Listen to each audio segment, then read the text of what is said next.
guys, welcome back to the Law of Conservation of Energy Problem 2, version 2. So as I mentioned in the previous video yesterday, video 112, the problem that I did, I'm going to be solving two different ways. So yesterday I solved the problem using dynamics, kinematics, Newton's second law. Okay, so if you didn't check out that video, be sure to go to it, video 112, and come back to this one.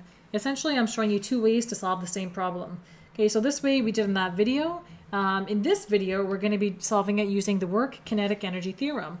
But it's the same idea. You have a crate. In the first 20 meters, there's no friction. In the second 20 meters, there is friction. We're given the coefficient of friction. We're given the mass of the crate. We're given the force by which it's pulled, 345 newtons. And we have to find the final speed of the crate over here. So it's the same idea. We're just going to solve it using a different method this time. Okay, so I went ahead and I did the free body diagrams, and we're just going to jump right into it. Okay, so just like in the previous problem, you're dragging this crate along a table or a floor, right? So initially, that speed here, V1, is 0 because it starts from rest. Okay, and we want to know what the final speed of the crate is over here, V3. Now, in order to do that, we know that there's a first 20 meters and a second 20 meters. Okay, so at this junction, we need to find V2. What is that speed? The speed with which it stops or finishes the first 20 meters and the same speed with which it starts the next 20 meters. Okay, so that number is very important. So let's go ahead and work with this first section first with the V1, V2, our D is equal to 20 meters and only having a pull force. Okay, so according to the work-kinetic energy theorem, the net work is equal to the change in kinetic energy on the object. Okay, so the net work in this case is due to the pulling force. The speed change is all in the horizontal or x direction, so we're going to be using our net force to be Fp. Okay, so therefore W net is actually Wp, and that's going to be equal to the change in kinetic energy, which is the final Ek minus the initial Ek. Ek2 minus Ek1. Now, because V1 is 0 and Ek is 1/2 mv squared, V1 being 0 makes the first kinetic energy 0. So that just disappears, making it a lot simpler. Now, work is equal to force times distance times cosine of the angle between the two. And that's going to be equal to 1/2 mv2 squared, right? Because it's Ek2. So what's the angle between Fp and D? We'll check this out.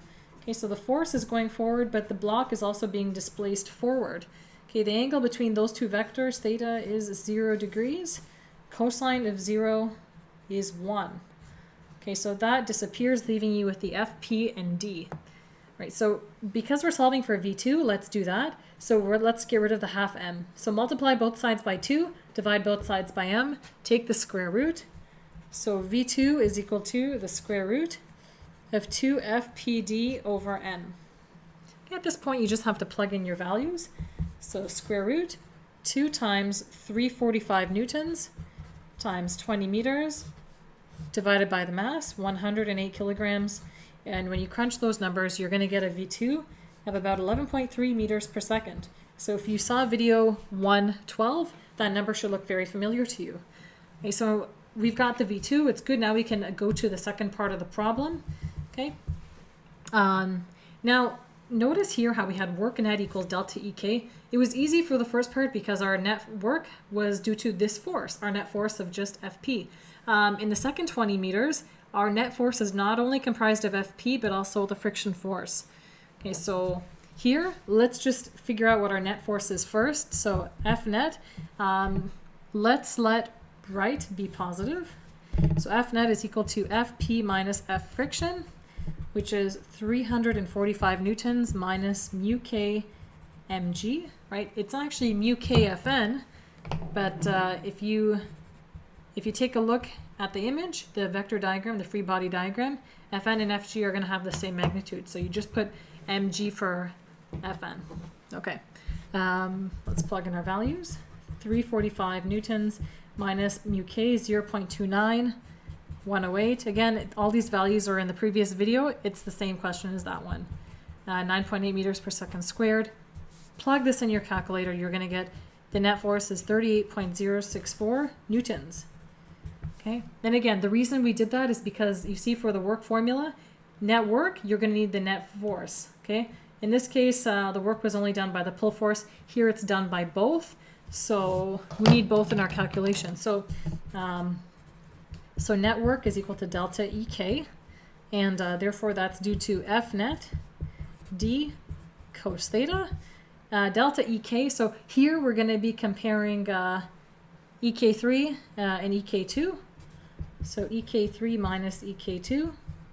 Okay, so the difference between F net and cosine theta, notice the net force is positive, right? So that means the net force is still going in the right direction. The displacement is also in the right because the crate's still going forward. So theta is still 0 degrees, and cosine of 0 is 1. So that, just like the previous one, disappears, becomes 1. Okay, so on the left, we're left with F net D is equal to 1/2 mv3 squared minus 1/2 mv2 squared. Okay, so 1/2 m's we can factor out. 1/2 m v3 squared minus v2 squared equals F net D. So we're looking for v3, right? So let's multiply both sides by 2 and divide both sides by mass to try to get it by itself. So 2 F net D over m. And when you do that, you're going to be left with v3 squared minus v2 squared, just this part. So because we want v3, add v2 squared to both sides. So plus v2 squared, that's going to be equal to v3 squared. Okay, so I'm going to now switch the sides, make it look a little bit cleaner.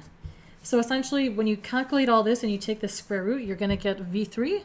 So v3 is the square root of 2 times F net, which is 38.064 newtons, times the distance of 20 meters, divided by the mass, 108 kilograms, plus v2 squared, we just found that to be 11.3 meters per second. So make sure you do this piece by piece. I would solve that first, and then add this squared to it, then square root the entire expression. When you do all that, very carefully, you're going to get v3 is 12 meters per second, which exactly matches what we got in video 112, solving it using kinematics and dynamics. So guys, I hope that showed you that it really doesn't matter which way or what formulas you use to solve the problem, as long as you're using the formulas correctly. Use the one that makes most sense to you, but at the same time, make sure you're comfortable solving it both ways. But otherwise, that's it for this video, guys. I hope you enjoyed it. Please smash that like button if you enjoyed the video so that I know what I'm doing makes sense to you guys. And be sure to subscribe to Physics in the Flesh. Stay tuned next week for video 114, posted at Monday at 12 noon. Hey guys, that's it for this episode. If you enjoyed it, be sure to check out some of my most recent videos posted over there on the right, which you can click on your screen right now and watch. Other than that, guys, I hope you enjoy the rest of your day, and I will catch you in the next video. Is the end screen too long this time? Wait, you're still recording? No! Oh. Gotta move that chair out of the way next time.